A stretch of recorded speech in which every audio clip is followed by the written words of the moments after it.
Welcome, players, to Is a Game. Is a Game podcast is a one-of-a-kind Q&A inspired by word association that invites you to get inside the minds of world-class creatives, entrepreneurs, and marketers worldwide. So I'm Izzy, your host, also known as Isabella Di Stefano. I've been in social storytelling and creative for over 13 years, launching campaigns you may have seen, like In Bed with My Calvins, Barbie Life in the Dream House, and Selfie by the Chainsmokers. I am so excited to introduce you to my dear friend, the guest of the moment. She is a skater and content creator, Toni Bravo. I actually cast Toni in a Ghani campaign, but I had been following along for a while, and you also were in a Calvin Klein campaign, which is where I previously worked. So without further ado, Toni, please introduce yourself. Hi, thank you so much for such a warm welcome. Hi, everyone. My name is Toni Bravo. I am a content creator, creative of many sorts, based in Los Angeles, California. I do a little bit of everything, it seems like. I'm so happy to be here. I'm so psyched for everyone to get to know you a little bit better through this game. So just to give you some context, the way it works is I came up with a list of words inspired by you and pop culture. So I'm going to pick a word randomly. I'll shuffle the cards, pick one, say it, and then you have to say the first word or thing that pops into your head. Got it. And then we'll talk about it. And the goal is really, to just get inside your mind a little bit. Before we get started, I'm going to ask you just 3 quick questions. So if you were to define your official title, what would it be? Ooh, that is such a good question because this is actually something I've been sitting on for a while. Honestly, content creator, creative. I'm now a social media associate in the beauty industry. So quite a few hats, honestly. Where are you doing that? Rare Beauty. Okay, tell us a little more. So describe your job to me for Rare Beauty like I'm a 7-year-old.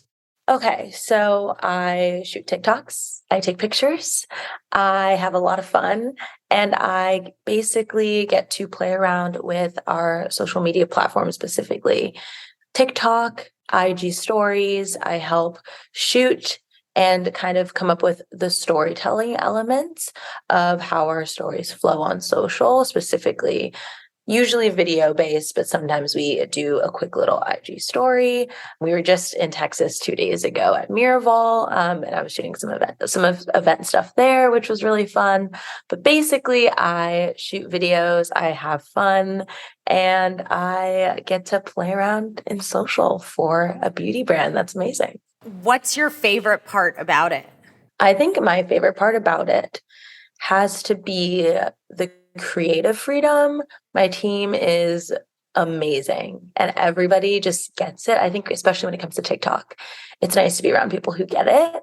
So I feel very uplifted by my entire team. They're just amazing. And it's too easy to have fun. That's amazing to hear. It's frustrating to work in environments where people are not like creatively aligned, or not everyone is aligned to the same vision. And there's resistance to get on board. So that's amazing to hear. What's your favorite part of the gig, if you had to choose one thing? Ooh, if I had to choose one,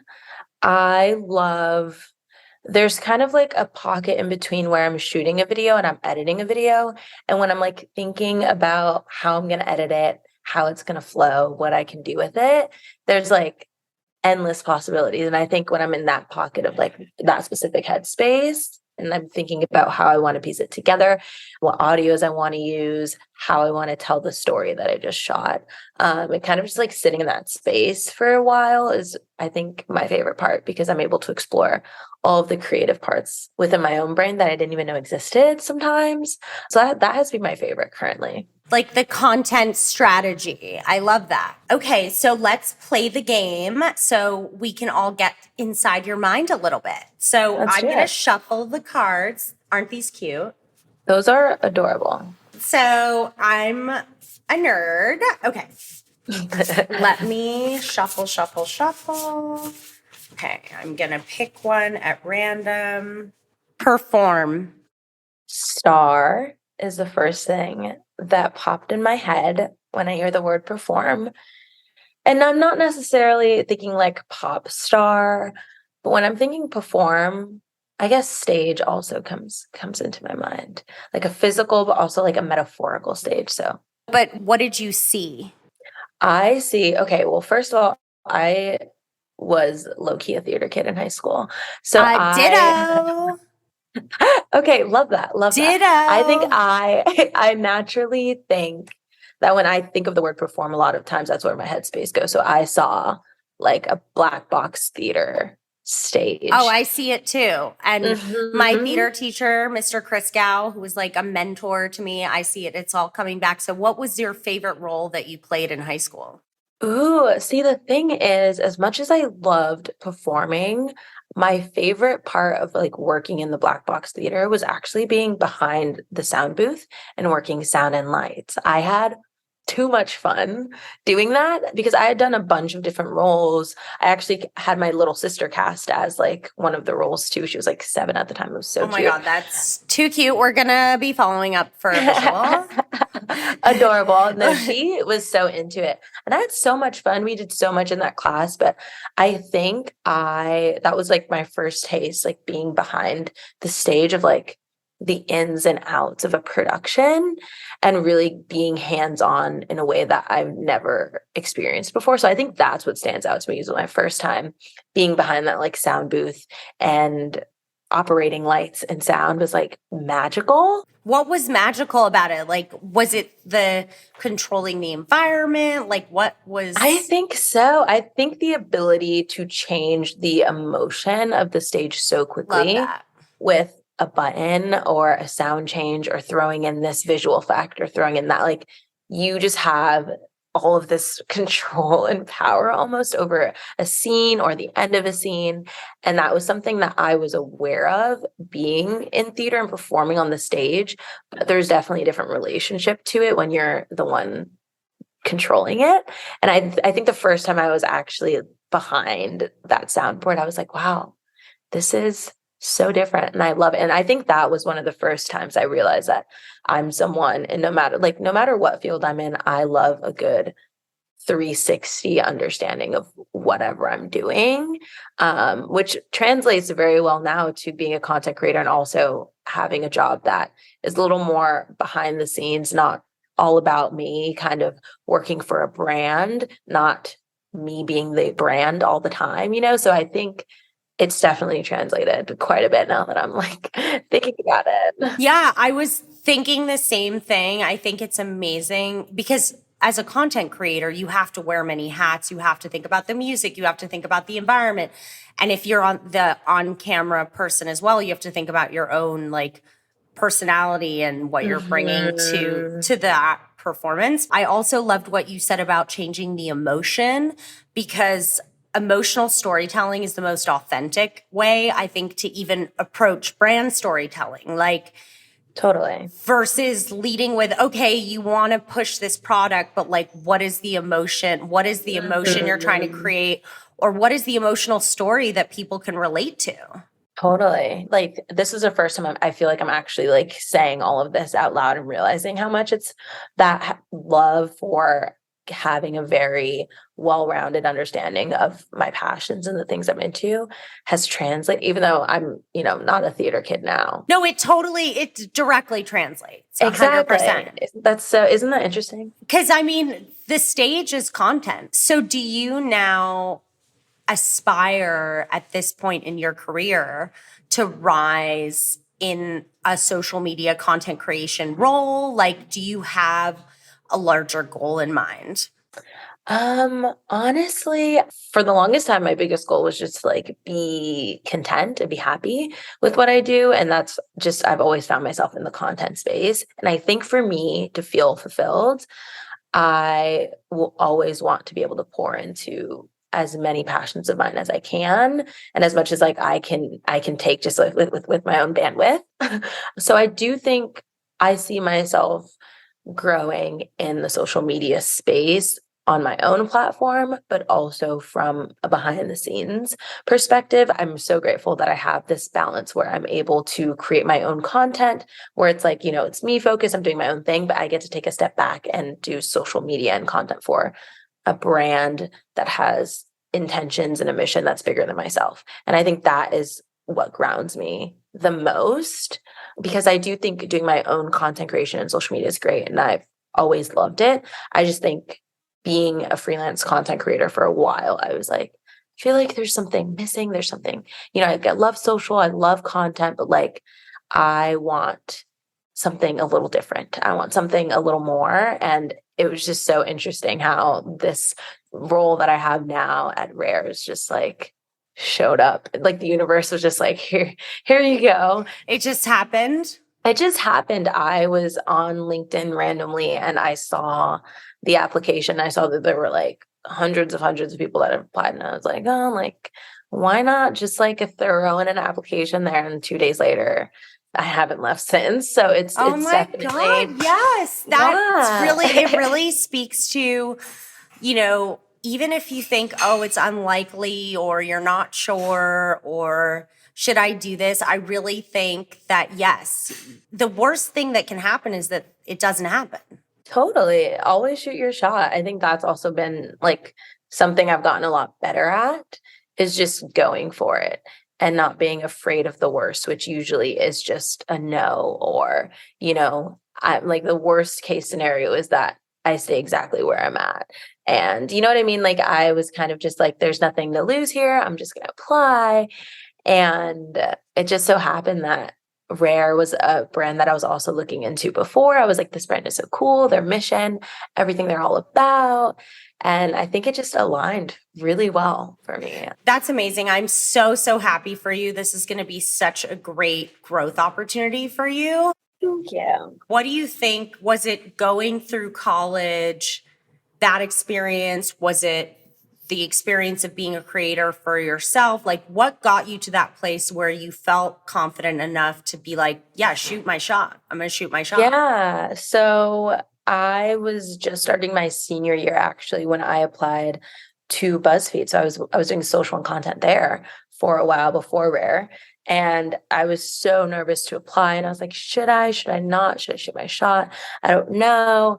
And at this time, all of my college classes were online. And I was like, we're doing Zoom classes. Like I have nothing to lose. I might as well apply. And I went through the whole audition process. They had a whole, like, it was a month-long kind of interview process where we had to like make videos and we kind of like needed to like perform a video in front of them basically. And it was kind of intense. And I was like, there's no way that like out of the thousands of people, I'm going to be one of the 5 people that they picked. And when I ended up being one of the 5 people, I was like, okay, maybe like shooting your shot is like pays off. Yeah. So you just got to test and learn, which Totally. I think test and learn is so important in your career, in social media specifically, but also in any job, really. I think just tying everything back to being a theater kid, I am just so grateful that everything's honestly come very full circle for me in regards to content and performing, whether that's like a social media space or, I still am doing that in a way today, which I think is very... Yeah, you're still skating, obviously, right? Totally. Yep. I'm still skating. I'm still doing a lot of really fun things with roller skating, which is wild that a hobby has like done this much for me. But Yeah. You're such a badass skater. I mean, Thank do you. you know that you inspired me to buy roller skates? But I got as far as my apartment building hallway and literally almost ate shit. So, because I rollerblade, I don't roller skate. Oh, I've never rollerbladed, but I know it's a hard transition. It can be hard. Oh my gosh. Like, I was too scared to go to Central Park. I was like, I will break my face. It if I do. happens. Part of the process. Part of the process, exactly.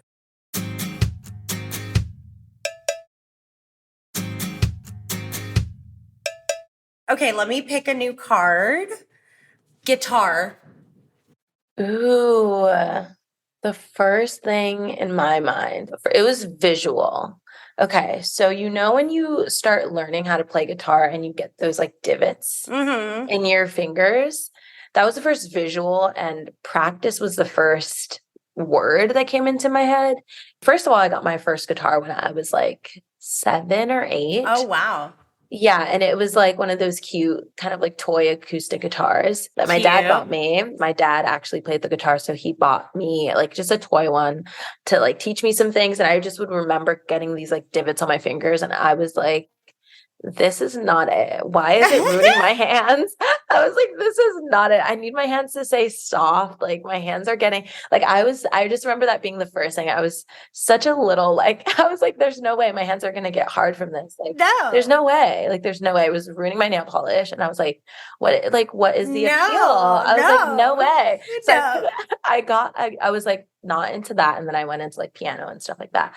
But I ended up buying my first like guitar as an adult a year and a half ago, maybe 2 years ago, which I need to start practicing more, which is maybe why my subconscious was like practice. But I love the guitar.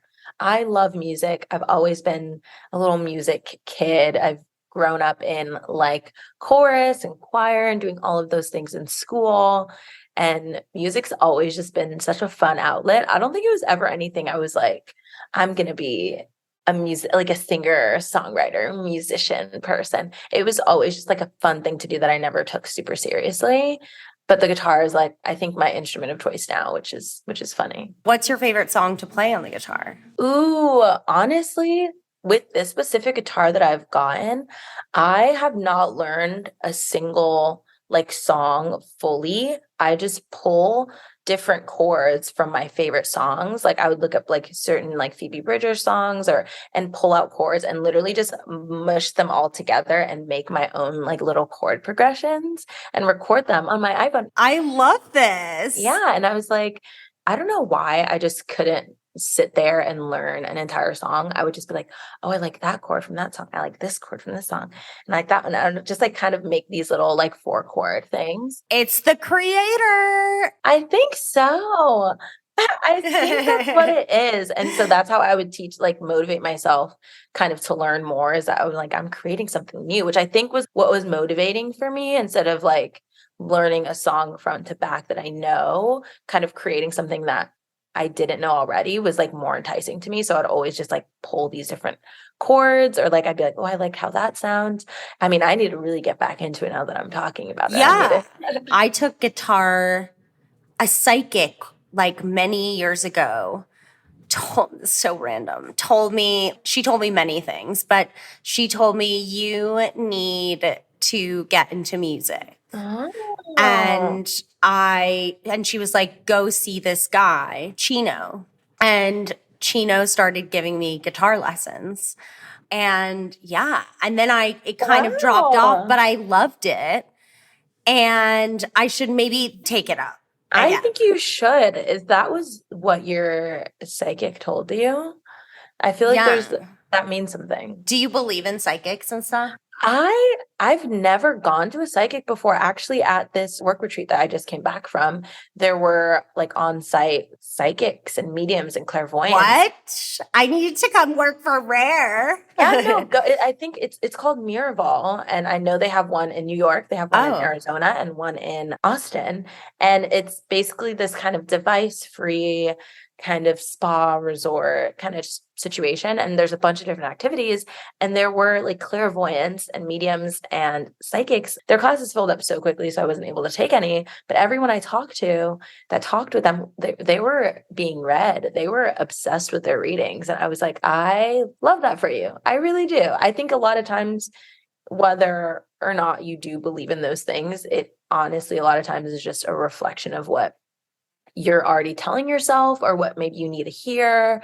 So sometimes it could be nice to just have that mirror, but also get a different insight from another person, especially when it comes to somebody who is very like, maybe a little more in tune or is able to piece together your feelings and words that you maybe wouldn't be able to. So I think either way, it's super helpful. I think I've never gone to a psychic before. I've gotten my tarot cards read, and every single time I've gotten my tarot cards read, I'm like, you know something I don't. Yeah, no, same. I was about to say, I'm like into it, but it Mhm. kind of scares me a little bit too. Because I'm Totally. like, I don't want them to tell me something that I don't want to know. Exactly. I think that's where my fear stems from, is like, I don't know if I'm ready to hear some of the things because I think I know what I need to work on, but I don't know if I need someone else to tell me that right now. Yeah, you have to be ready for it 100%. Mhm. But I've been itching to go to one recently, but I'm also scared. Like I haven't because I'm scared.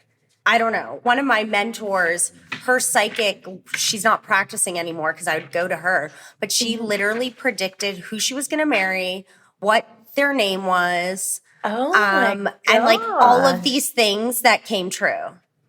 Okay. See, those are the things I feel like you just can't make up. You can't make that shit up.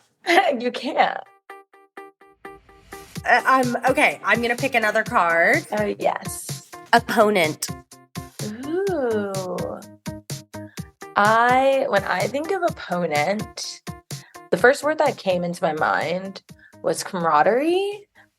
But I think because, first of all, I haven't heard the word opponent in a very long time, because I hear competitor. Well, in the social media and content space, we hear competitor every day, like all the time. When I'm thinking of opponent, I'm thinking like video game also.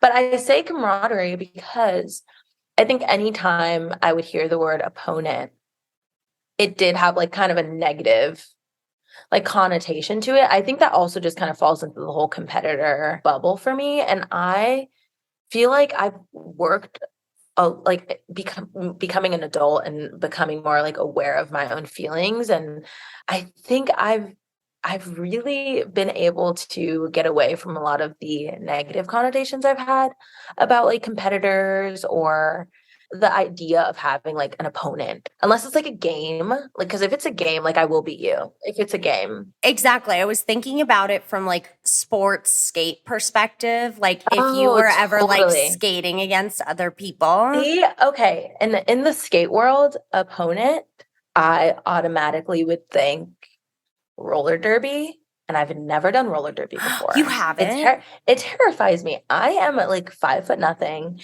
and I know that there are people that have the strength to just like, I don't know what would happen if I did roller derby. I mean, I would die. I think so. I think that's the fear that I have. But yeah, in the roller skating world, totally roller derby would be the first thing that would come to my head, because I've seen quite a few roller derby matches and games, and people are so strong and talented on roller skates.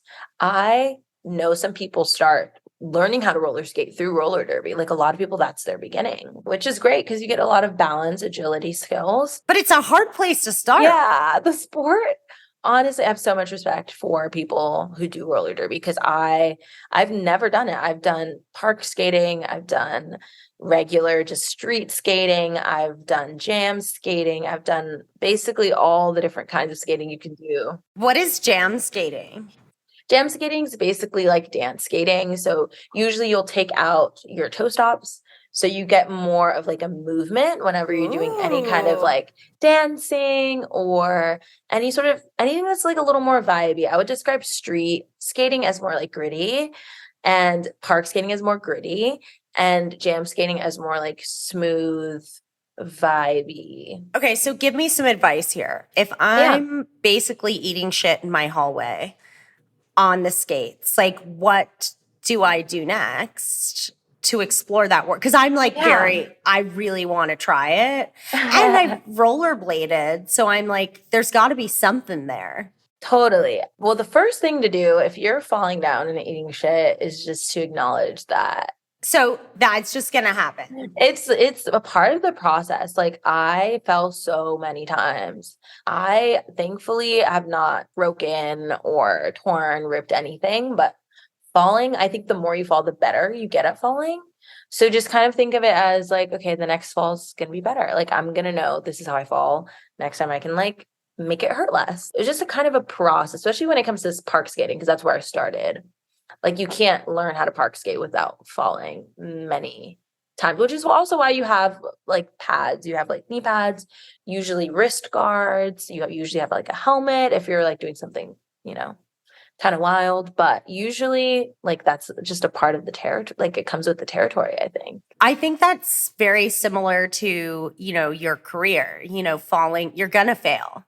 Totally. Like, if you don't fail, you're doing something wrong, right? You're not taking risks enough to sort of level up. And so I think what you're saying also relates a lot to, in business. Oh, I agree. I think roller skating's taught me so much about not being afraid to fail or look silly while you're in the process of learning something, because you might fail, you might look a little funny, but give it some time. And the difference is so like staggering when it comes from like when you're first like a baby skater learning what to do and how to get there. But the more you practice, you look back at those videos and you're like, wow, how did I do that? Like, how did that change? And really all it is just consistency and not being afraid to look new and look like you don't know what's going on, because you don't. And that's okay, because nobody learns how to skate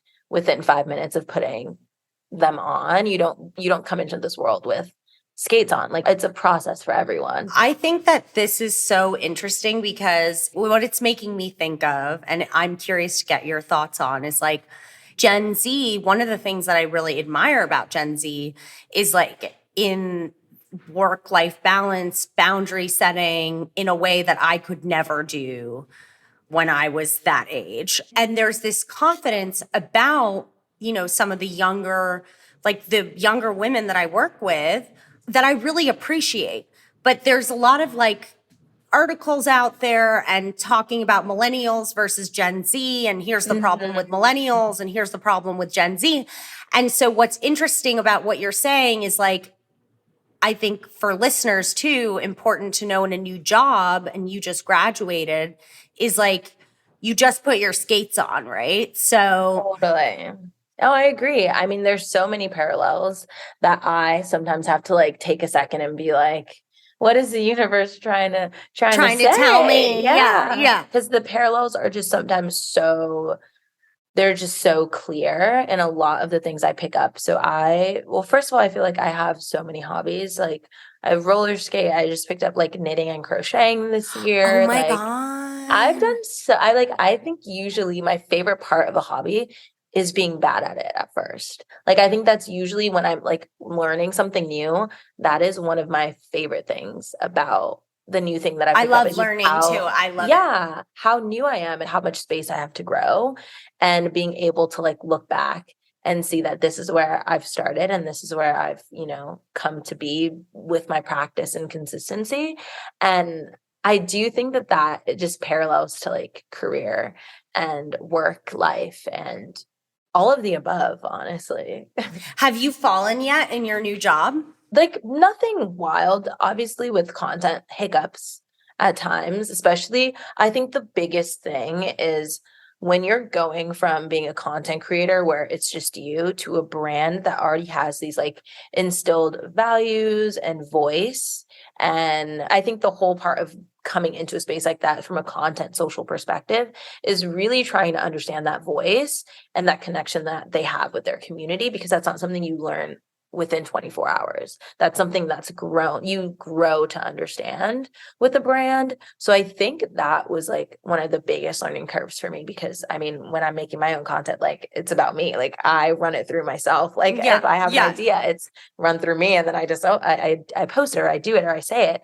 And I think with a brand, when you have like this team, or you have this brand with this established community and voice, the biggest hurdle in the beginning is trying your best to understand that and being like fluent in it, because it's very different than just your own voice in the brand language. 100%. And also you're sort of touching on, working in an environment where you have to get things approved and there's feedback and stuff like that, and you're optimizing in that way through like team collaboration, which is so interesting, and it's so fun, Totally. to work with others and get feedback, and to really immerse yourself in a brand and understand the DNA and how it's like playing a character almost. Oh, totally. And I think that's my favorite part. And I do think working with like a team with so many different perspectives, but we all come together with like a common understanding of like what works, what we like, and it just meshes really well, even though we all come from our own different like headspaces and perspectives. I think that has to be my favorite part of like working with an actual team versus just working by myself.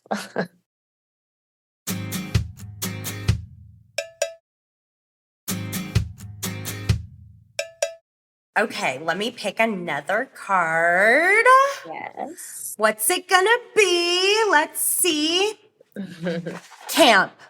Ooh, okay. When I think camp, I think experimental. And I think that way because the first time someone explained camp to me was from a fashion style perspective. First of all, I think growing up, like I would not consider myself growing up like a fashionista icon. I kind of was always just into whatever was comfortable and whatever was my favorite color. But I didn't do like a whole lot of research about like fashion and style. And so going to college and moving to LA, I was surrounded around a lot of people who were just very into style, fashion, all of the above. And honestly, I think the idea of camp, when I'm thinking like fashion style, I just think of experimental and fun personal style, which I'm trying to like lean into. Okay, tell us more about that. How? Like, what are you into right now? Okay, so for the longest time, I was super into like a bunch of bright colors and just fun patterns and like funky vintage pieces. And I have a bunch of those in my closet. But right now, I'm trying to find more of like a blend between that and my love of like whites, blacks, and neutrals. Ooh. Meshing those really well, but also having statement pieces that also can work as basics for me.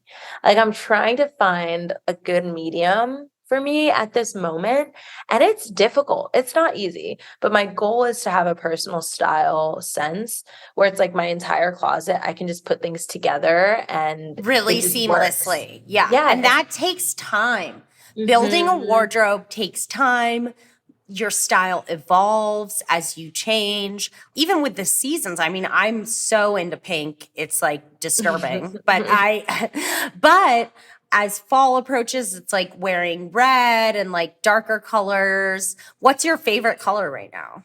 My favorite color at the moment is pink for sure. I have a lot of pink around, like just that literally makes my heart table right sing. now is pink. Like I love pink. I'm obsessed with it. I think in terms of like what I wear, I have a lot of pink pieces. I have a lot of colorful pieces.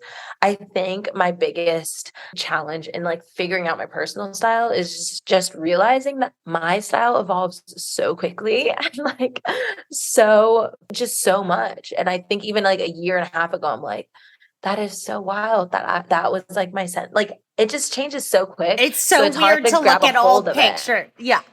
Yeah. And pink is definitely having a moment right now. Oh, totally. Pink is definitely having a moment. And I have like so many cute little pink pieces that I wear it all the time. And I try to like force myself to like experiment with my closet a little bit more. I do need to get back into, I used to go to flea markets all the time. I need to get back into going to the flea to find like. Do you shop on like sites like the Real Real? What are your thoughts on like Depop and stuff like that? Yeah. So I used to be a huge Depop girl. I used to actually sell on Depop. That was like a side gig that I used to do for a while. I had my own like J'adore. verified Depop shop, and I was so excited to be like this verified seller. I was like, this is so fun. Like, oh my gosh. And then I actually worked with Depop and did some content with them for a campaign that they did. And that was like super fun because I was able to kind of blend the two. And then I just like stopped selling as much because the thing is, I was like selling a lot of stuff and I had like a whole shop. And I was like, wow, this is a lot of work. Yeah, I was just going to say, like, how are you doing that? So I was going to the bins on the weekends. First, this started off as like a hobby. Like I would go to the bins. These were places where a lot of the clothes were either going to be tossed or given to other thrift stores. So kind of just giving them like a second chance, basically a lot of these pieces. So I would go and try to like find things for me personally. But then I would just have so much stuff that I was like, I should just sell some of this stuff. And I was always like down to just like, you know, sell them for affordable prices that another college student like me could buy. And like, that's kind of where everything started. And then I just realized I had like boxes of clothes and it just blew up way more than I thought it would. Got a little out of hand. No, I'm just kidding. A little out of hand. And I was like, yeah, this is quite a bit of work. So I scaled it back a little bit. And honestly, I still love Depop. I would buy so much stuff off of Depop. I love Depop. You find the cutest pieces on there. So I think Depop was like my go-to for a while. I haven't shopped the Real Real yet, but I have a bunch of friends that have, and I've definitely, now that I'm starting to like get a better idea of like my style, for a while I was kind of like on a shop hiatus where I would only really buy things like specific pieces that I really was into. Maybe if I was like at a shop event or something like that, I would buy something, but I was like, I need to figure out what I like. Like, what do I like before I buy a bunch of stuff? Because that's usually my style. I'll just like buy myself a bunch of things. Yeah. So I was like, before I do that, let me figure out what it is like I want to curate for my closet. And now I think I have like kind of a better idea. Do you have style icons in mind, like as you're doing this? Ooh, okay. So I am obsessed with currently, I've always been obsessed with her, but her name's Michelle Lee. I met her on a Teen Vogue shoot. I'm obsessed with Michelle. Yeah, Michelle, I love her. Shout out to Michelle because I'm going to ask her to come on the podcast, obviously. But like, I'm obsessed with her. I love her. She has the best style and she's so sweet. She is the kindest, and I'm so glad our paths like crossed. She was styling a shoot that I did with Teen Vogue for. It was like kind of like a Roller Girls, LA Roller Girls. It was me and the 4 other friends, and it was such a fun day. And her idea of style and personal style, and we follow each other on TikTok, so I always see her posting her outfits on there, and I'm like, I really admire Michelle's personal style because it feels like her. And I think that's my favorite kind of like style icon, where it's like, I think it's beyond the clothes and specifically what they wear and more about how they're able to translate their personality into their clothes and their clothing so well is so just like cool to me, because it's like, that's just so you, like, and I can tell that that's so you, and you have such a great hold on like who you are in terms of like your style. And that is just, it's a form of self-expression. Totally. And to see that in other people also gives you the confidence to do it yourself.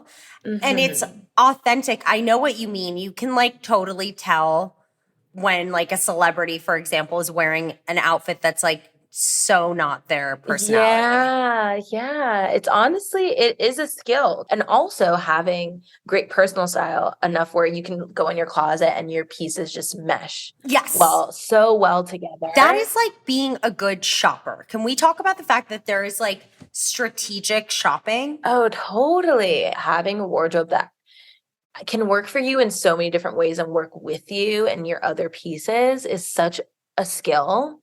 And I admire anytime I see any personal style TikToks or anybody that's really just able to blend all of that together. Like I want to be able to do that. And I'm working towards it. So it just gives me so much inspiration. I can really relate to what you're saying because it gives you confidence to feel like you're wearing what you're expressing. I don't know. Exactly. No, I think that's for sure my like favorite thing about the idea of personal style and looking up to people who I feel like just have such a cool sense of it. Totally. Okay, let's do one more word before I ask you some rapid fire questions. Okay, so let me pick a good word. Come on. Joyful. Ooh, when I think of joyful, okay, for me, it was like a sound. I just thought of like laughter. And one of my favorite things about another person when I first meet them is hearing how they laugh for the first time. Like that is something that always like sticks when I'm speaking to someone for the first time or getting to know someone for the first time. When they like laugh for the first time and I hear what their laugh sounds like, it's always so interesting. Like that's one of my favorite parts of like talking to someone for the first time and getting to know them. Wait, so like what does my laugh tell you about me? Ooh, okay. Your laugh tells me that you are a boss, but you know how to like have fun and you know how to not take yourself too seriously. But it's so like, like I think someone's laugh, especially when you first are getting to know them, says like a lot about them and also how you connect. Yeah. I haven't really like explored this before, but I love this. What makes you laugh? Like, what's the thing that makes you laugh the most? Honestly, I think I'm around people with really, really good senses of humor. Like, it's not difficult at all. Looks, like no words being said, sometimes funniest things, especially when I'm like with a friend or whatever, like no words have to be said. Sometimes it's literally just a look. And I think the laughs that come from those kinds of situations, body language are so humor. Body language, humor, hilarious. Yeah. Hilarious. I love that. And for you, I chose joyful because you are such a joyful person. And even, just looking, if you look at your content, it's all very positive. And I try to do that too. I'm all about optimism and I want to like uplift myself and others. So if you had to create a formula for joy for you, and I'm not suggesting that this is the same for everyone else. It's not, right? What joy means. Totally.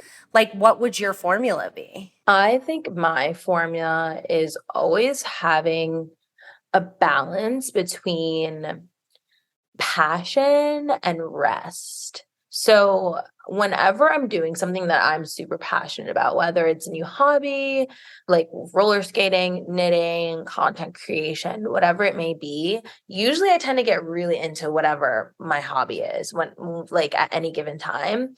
And that passion a lot of times can lead to me forgetting about like relaxation and taking a break. So whenever I am like in those super passionate moments and I'm like doing what I love and pouring into my passions, I think one of the biggest reasons I'm able to continuously feel joy when I'm doing those things, whether it's content, whether it's work, whatever, is having an equal part balance of like rest and relaxation and kind of not focusing on anything but just how I feel, which usually that rest element is either just basic rest or me just like checking in with myself and my emotions, how this day's made me feel, whether it's like me kind of just literally doing nothing at all and having a good balance between the two, because I do think I'm very good at recognizing when I feel overwhelmed.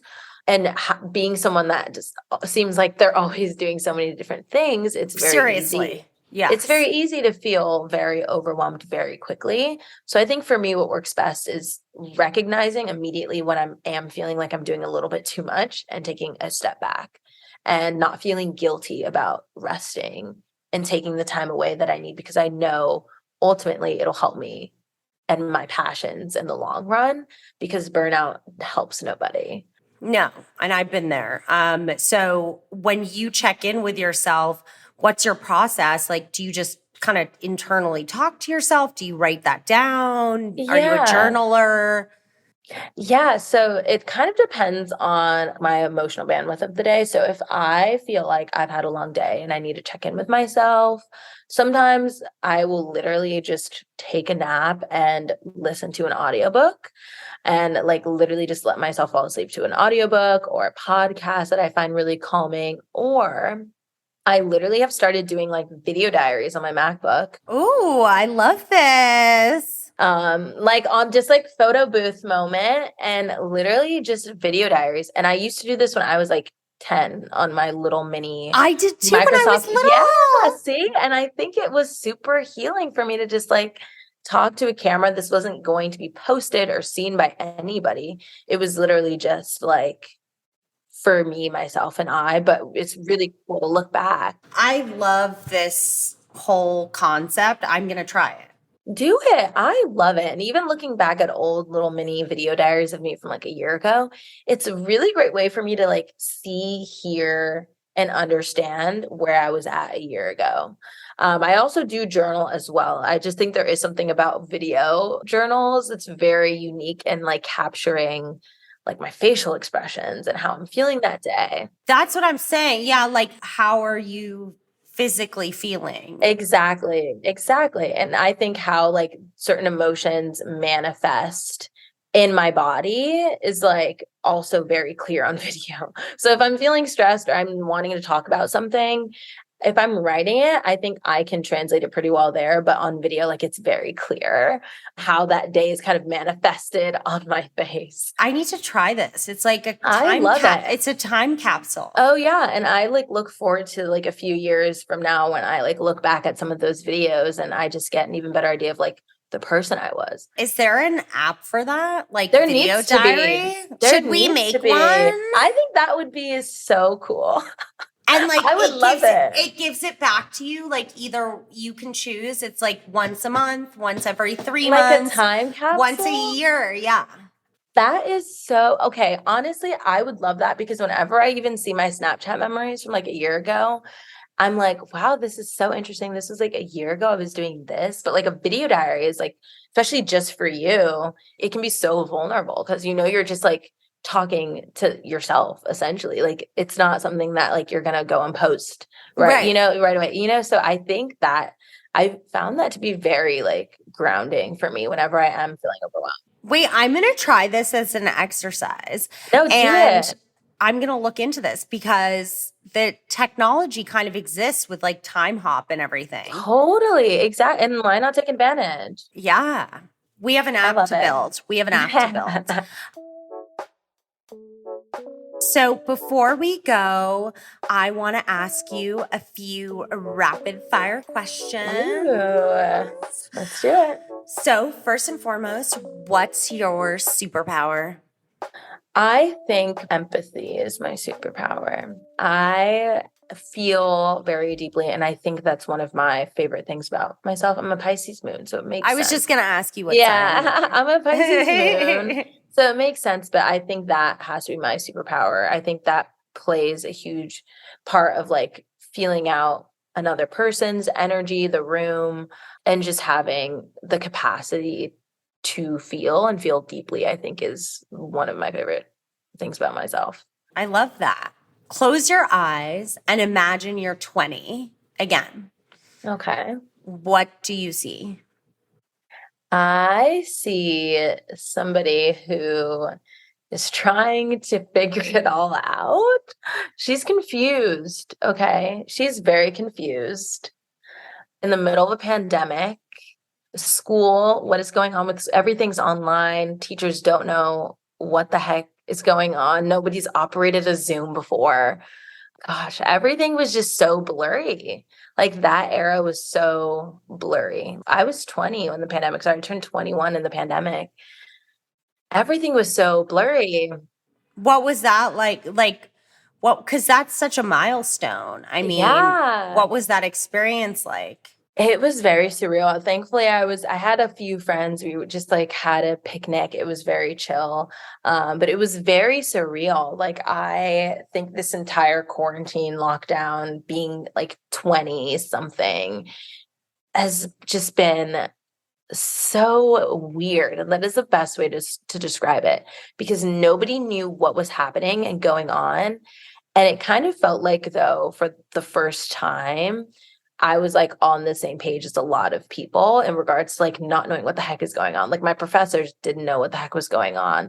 My peers didn't know what was going on. So we all just had like collectively didn't know what was going on. And I was like, okay, this is normally what I would feel like anyway as a 20-year-old, but like it's nice that other people are experiencing. I totally agree with that. Like everyone was experiencing the same thing and there was kind of a Exactly. unity in that. Exactly. So I think that was nice and just not feeling alone in that way.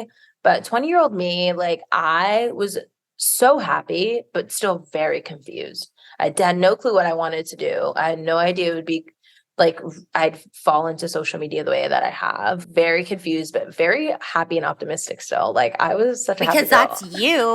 I think So that's just how I am. that's who you are. I love that about you.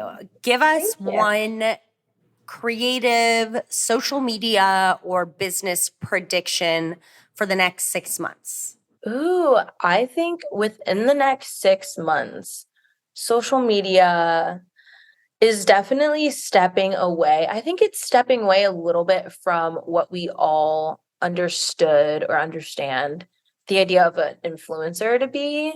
I think it's expanding so quickly in a way that's like diversifying the space. I think people are also becoming a lot more self-aware and understanding a lot more about the social media space because you look at UGC creators, you look at content creators, you look at influencers. It's kind of an umbrella term at this point. Like being an influencer can be so many different things now. I actually like hate the word influencer. Yeah, like I've never used the word influencer to describe myself ever, Yeah. even though I've had You're a people creator. do that. Yeah, and I think that the idea of an influencer is definitely changing and is going to change like as we know it now, especially within the next few months. I think people are becoming a lot more just aware of the media that they consume and what they like and why they like it and why other people like it. I think that's a good thing ultimately. Yeah. No, I love it. I love that people are becoming a lot more aware of what we're consuming and why,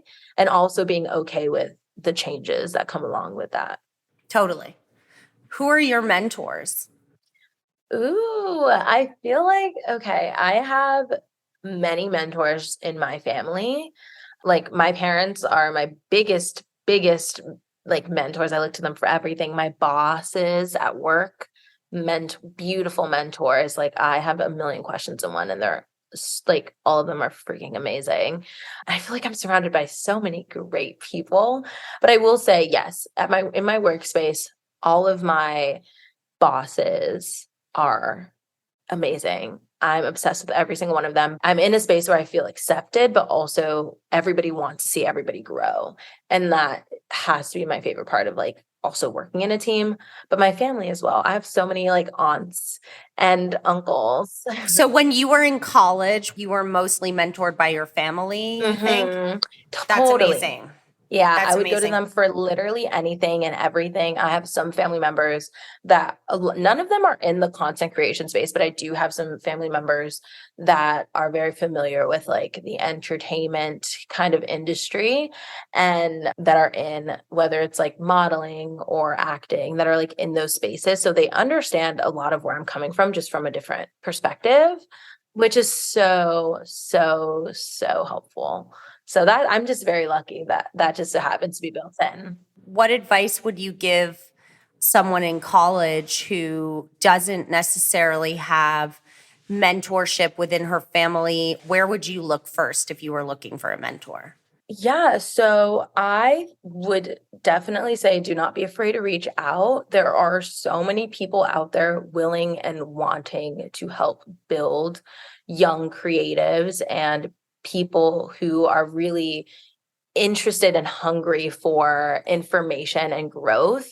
There are so many people out there that would be more than happy to offer you advice or to be your mentor, definitely look at the content you consume, see who you admire, and don't be afraid to reach out to them. Send them an email, send them a message, let them know how much you appreciate them and how or why they'd be able to help you in your growth and help you understand or maybe get closer to a goal that you might have. I would just say shoot your shot. Don't be afraid to reach out.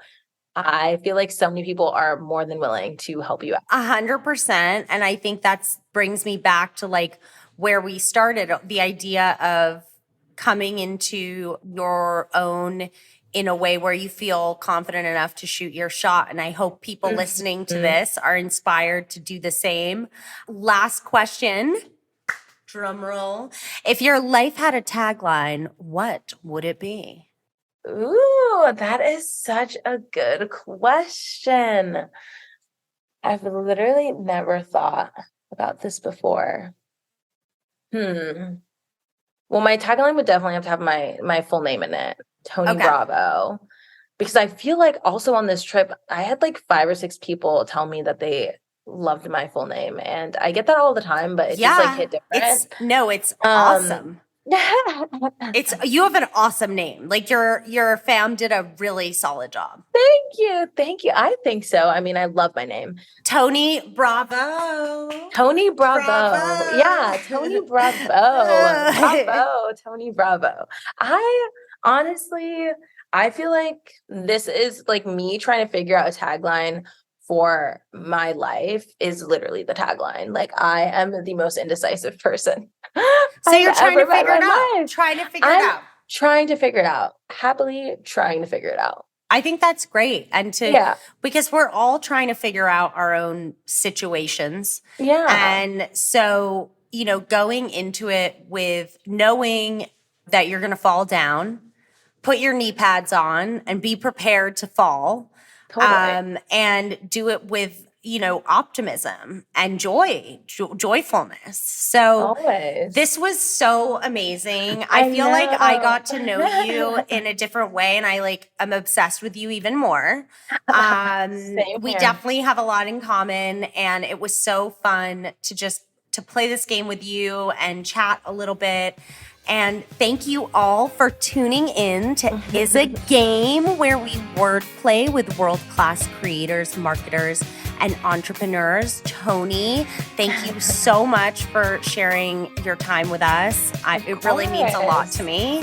Thank you so much. Stay tuned for more episodes, subscribe, etc.